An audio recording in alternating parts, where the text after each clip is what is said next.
Alright, so let's get our mise en place together for our polenta fries with shaved white truffle and Parmesan, minus the white truffle, unfortunately. Let's take a look at our mise.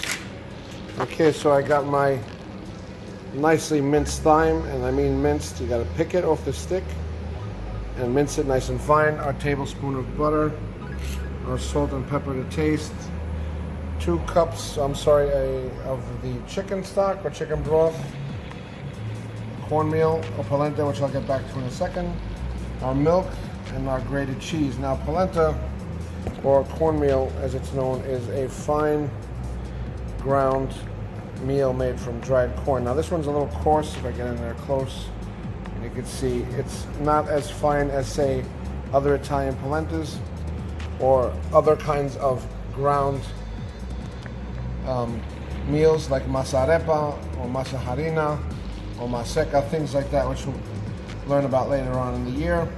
But this is like your average coarse ground cornmeal that we're going to use for this recipe. So let's get started cooking. Also, as part of our mise en place, we have our oiled up spatula and our oiled up pan for the polenta to mold. One note about the polenta before this gets to a simmer. It's almost there. Okay, so this will expand rather rapidly. So when we pour it in, we're going to stir and keep stirring because we don't want to have this stuck to the bottom of the pan. Okay, so now it's boiling. I'm going to put it down to a simmer. Okay, as low as I could go without it clicking. All right, still kind of dancing a little bit. All right, we're going to put the polenta in, or our cornmeal, and we're going to stir, okay, constantly. And you'll see that it'll absorb the milk, and then it'll kind of puff up as well, just like with any grain or any other kind of meal, if you will. So we're just going to stir this until it's well incorporated, and then I'm going to stir in the butter, cheese, parsley, and seasonings, and then we'll dump it out into our mold so we can have it ready for our polenta fries. So after a few minutes, it's completely been absorbed. The heat's off at this point, and as you can see, I kept stirring. You don't want to stick to the bottom or burn the bottom, okay? So now we're going to stir in the rest of the ingredients. Put in our butter, salt and pepper, taste. Okay. Our cheese, and the thyme. Okay. All right, so we're going to mix this pretty well. Okay. So we'll start mixing this. If you feel that your polenta is a little thick and as it's still hot, just put a little more milk in, just a touch more. It's good for it to be firm like this because we do want a firm polenta that we're going to mold and shape and cut into fries, but we don't want a dry one either. Okay, so make sure we get everything really nicely incorporated. Okay.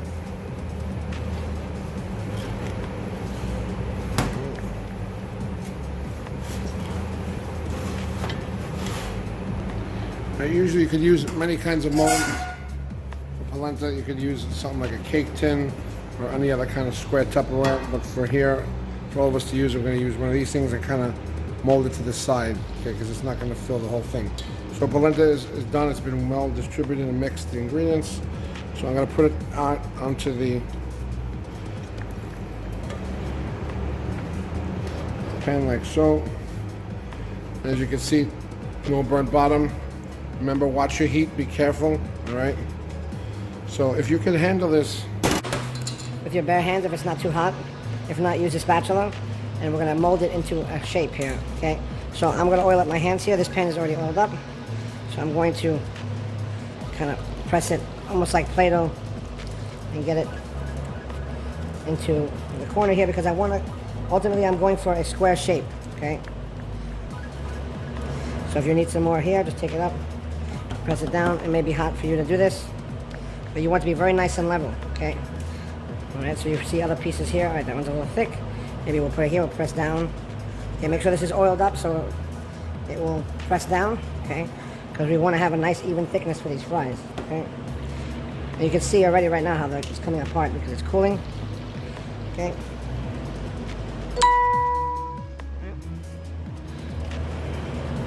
Take a little more oil, and the idea is to make sure you try to get as least amount of these cracks showing. So try to get that as best as possible. Okay. Doesn't have to be perfect. Tomorrow we can always trim them, which we will do. Once it's cold the next day, we'll be able to cut it to shapes properly. Okay. You could even do one of these things, okay, to help it keep it moist and not dry out. So you got a perfect square, if you see that. All right, so we're going to just double check this, and then I'm going to super wrap it. Just go around with your hands, make sure everything is as level as possible. And so I've molded it as best I could. I took the parchment off, kind of helped a little bit. I mean, if we had a perfect vessel that would be even, it would be much easier.